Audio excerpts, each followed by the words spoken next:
What's up, guys? Welcome back to the channel. Takira here, and today we're going to be talking about the third house, y'all. So first, I'm going to start by saying that this house is a Caden house. This means this is the fall away house once the two houses ahead of it, which is angular and succeeding house, come together, form whatever they need to form, and figure out and merge into one and finally find their purpose on my chart. They become the third house, or they fall down to this house brings in the new house, which is the fourth house, which is your roots. So you would need your communication to have your roots. And yeah, that's all I want to say on that, because I don't really want to confuse you. The third house represents short travel, place to place, your neighborhood, your mindset, your mentality, your ideas. The third house also represents siblings. So by this being your short trips, this is also your everyday thoughts. It's not the thoughts that you learn in a lifetime, but it's more so your everyday thinking. So it's like your mental processes. It's how you express your ideas. It's also how we develop language and our style of communication.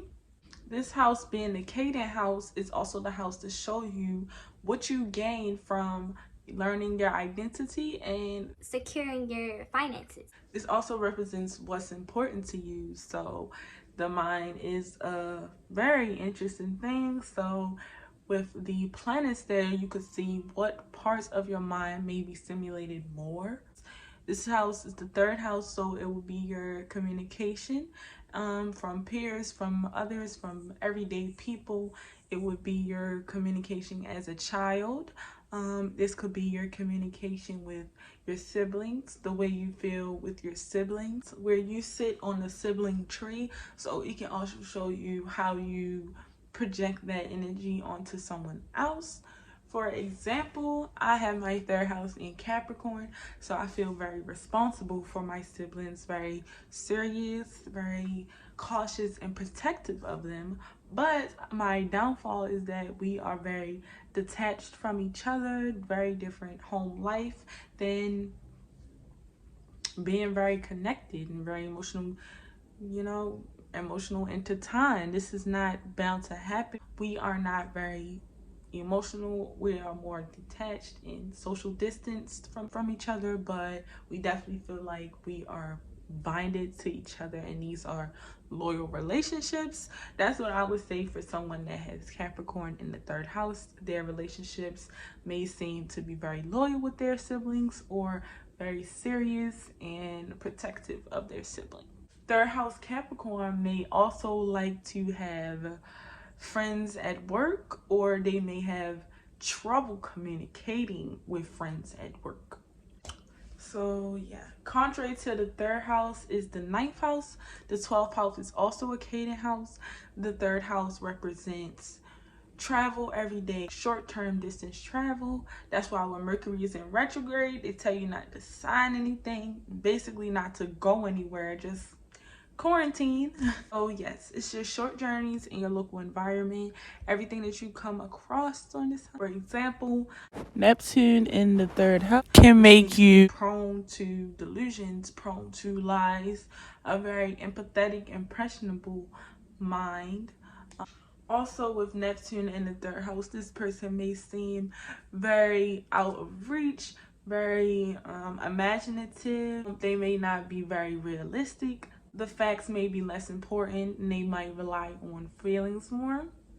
Pluto in the third house, you may have a detective's mind, always wanting to know about the unknown, or just simply wanting to know what's hidden and what's not being said, more so than what's being said. You also are a feeling sign, so you really rely more on feeling than fact with the Pluto third house.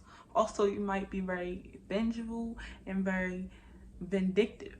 Or with the sun here, with the sun in the third house, the development of language and communication is probably your center point in life. It's where you feel most comfortable, and it's overall your main mission. Also, a sibling could have been an early role model with the sun in the third house. With Cancer or the moon in the third house, you may be someone who feels very protective of their older siblings, or just very nonverbal. Your biggest talent may be to know what people are thinking intuitively or with body language, or you may be someone that can read emotion very well. Overall, the third house is the communication house, how we talk to each other, how do we communicate, the languages we have to learn, or the language that we speak, nonverbal communication. Siblings, neighbors, everyday life, getting to know yourself. It's also your mental plane, how you think of the world, what you need to be happening in your mind in order for your actions to happen.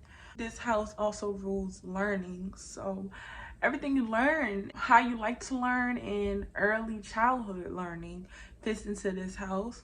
But however, how you like to learn later on in life will be in the fifth house. So yeah, I just want to thank you guys so much for coming to watch my video. Please like, comment, and subscribe, and I will see you guys in my next video.